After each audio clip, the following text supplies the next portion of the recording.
It is time. It's Infinite Investment Game. I talk about alternative investments and collectibles. And I am specifically going to be talking about pop culture cards. I just think you guys need to be careful with pop culture cards, especially when people are buying celebrities, especially today, celebrities like Justin Bieber, Kim Kardashian, Kanye West, Jay-Z. It's 2005 Topps Chrome Jay-Z card. I know there's some low pop stuff, there's some autograph stuff, and I know he's really big in hip hop industry, and hip hop is one of the most popular music genres around the world now. I understand that. I listen to hip hop. I know about Jay-Z. I was listening to Jay-Z back in 2005. So before then, actually. So I understand. I really understand.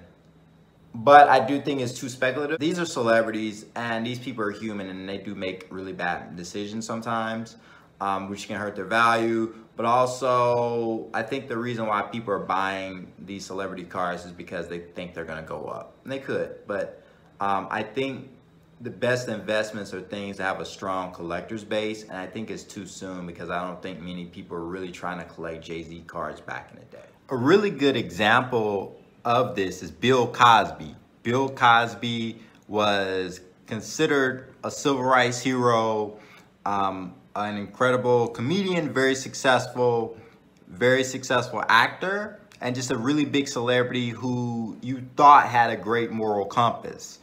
But allegations came out, he was convicted, even though he's out of jail now, that tarnished his legacy. And I'm gonna be honest with you, someone like that, I probably would have put my money in. And there are other celebrities this happened to, R. Kelly and other people like that.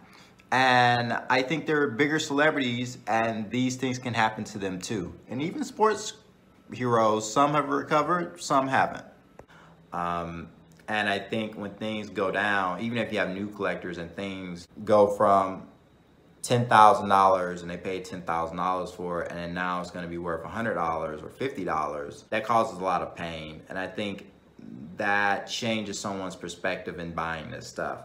I will say a couple sets that I think are probably worth it looking into and speculating in. I don't own these sets anymore, but I did own at a particular time, and I've already sold them off.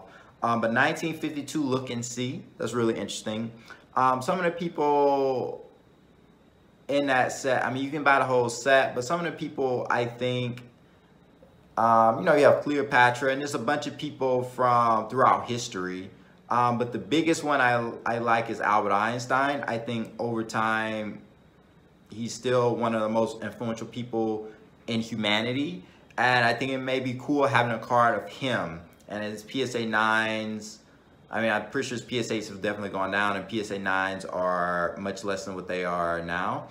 But I think that's a set that people should look at.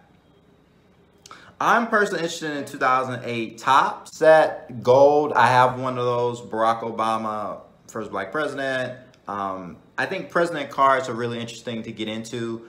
So 1956 Topps, and I think there's a 1948 Bowman's too. When it comes to president cards. Get them at the highest grades and try to get the entire set, to be honest with you. It's pure speculation, but at least it's a bit of history, and these are old cards, so I'm probably one of the first ever Topps sets or Bowman sets. So I think long term these things can go in value and things such as that. It'd be nice if they actually had presidents who, you know, unfortunately had presidents since the late 1700s, so you're probably not gonna have signatures on these cards, right? But it'd be great if someone like had signatures from presidents. That would probably go for a lot of money. But even as a collection thing, I think some people may find it interesting or cool to have these things. I think there's some other stuff that'll probably hurt people. Like if they're speculating in Topps now, who knows? Those cards may be worth something, or they may not be worth anything. And it depends on who the celebrity is. And I'll be honest with you, if you're buying a celebrity card and it's not a person in the top 100, maybe 200 most influential people in the history of mankind, nobody's really gonna know and no one's really gonna care, to be honest with you. things can go wrong. Gutenberg, the guy who invented the printing press, very influential, but I don't think people are really gonna want his card for whatever reason. So, you know, that's something to think about. The thing is the Sports Illustrated cards. They have athletes, but also have some celebrities and stuff. I think that was a speculation. I don't know if that's really gonna last. And then, you know, other pop culture cards, the Leaf cards with like Kim Kardashian and stuff like that with the autographs.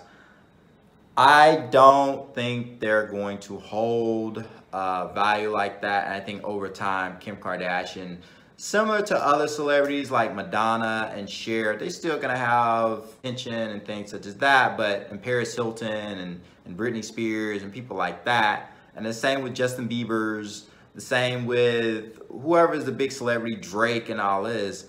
Eventually, these people get older. People don't want to listen to their music or see their movies as much. And people are kind of going to move on to the next big thing.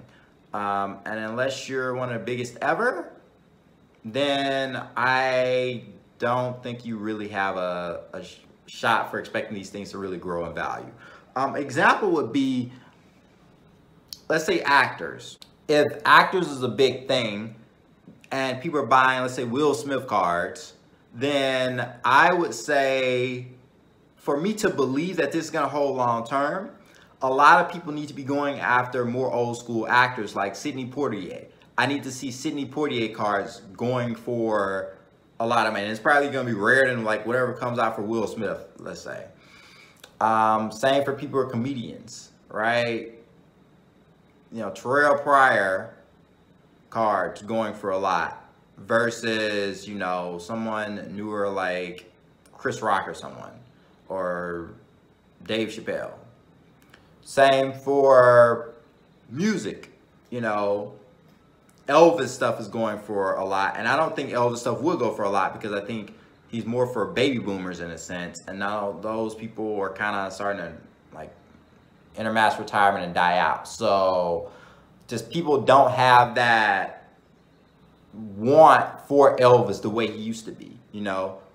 Same for Michael Jackson. I don't think people more than want Michael Jackson cards the way, and people, millennials, revere Michael Jackson how maybe baby boomers and Gen X revered Michael Jackson.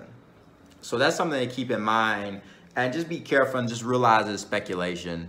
And a lot of people who are involved in this is in greed, and they really just want to make money.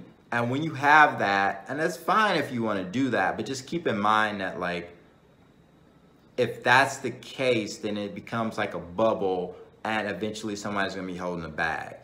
And you don't want to be that person, or trying to liquidate the last moment because you need money, either to pay for household goods or bills, or because there are way better opportunities than what you put the money in for that card. So let me know how you think. Please like, comment, and subscribe, and let me know what you want to hear me talk about in the future.